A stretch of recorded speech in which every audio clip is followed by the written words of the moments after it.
Mapagpalang araw mga kalinga. Alam mo na ba ang latest? Tara, ating alamin. Pero bago ang lahat, paki-subscribe mo muna ang aking munting channel, pati na si Kalinga Prab at Kuya Bal Santos. Maraming salamat po. Happy birthday Viancy! Edo nag-propose na. Kalinga Prab kinilig. Ang ika-17 na kaarawan ni Viancy, isang kwento ng pagbangon. Mga kalingap, si Viancy, isang dalaga na minsan nang dumaan sa matinding hirap sa buhay, ay ipinagdiwang ang kanyang ika-17 na kaarawan. 2 taon na ang nakalipas mula nang matagpuan siya ni Kalinga Prab, isang simpleng batang babae na tumutulong sa pamilya sa pamamagitan ng paglalaba upang makapag-ipon ng pera para sa eskwela at pambili ng bigas. Noon, ang mga pangarap niya ay tila malayo at mahirap abutin. Ngunit ngayon, isang napakalaking pagbabago ang naganap sa buhay ni Viancy.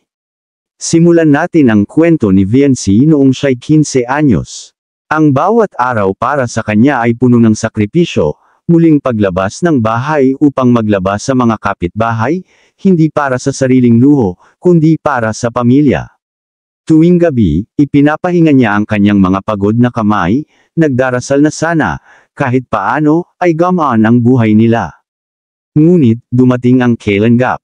Isang pagkakataon na magbabago ng kanyang kapalaran. Sa kanilang tulong, hindi lang bahay nila ang naayos, kundi pati na rin ang pag-asa ni Viancy. Ang dating simpleng pangarap na makatapos ng pag-aaral ay naging mas malapit sa katotohanan. Ang kanilang bagong bahay ay simbolo ng bagong simula. Celebration. Ngayon, sa kanyang ika-17 na kaarawan, si Viancy ay isang dalagang puno ng pag-asa. Hindi na niya kailangan pang maglaba para lamang makaipon ng pera. Siya ngayon ay nag-aaral, at may mas magandang kinabukasan na naghihintay. Sa kaarawan niyang ito, hindi lamang siya nagdiwang ng edad, kundi pati na rin ang pagbabagong dala ng pagsisikap at tulong ng mga taong nagmamalasakit sa kanya. Conclusion. Ang kwento ni Viancy ay isang inspirasyon para sa lahat, na kahit gaano kahirap ang buhay, may pag-asa at pagbabago. Ang kanyang ika-17 na kaarawan ay simbolo ng panibagong paglalakbay tungo sa mas magandang bukas. Anong masasabi mo tungkol dito mga kalingap? I-comment mo lang sa baba ang gusto mong sabihin at ating babasahin isa-isa.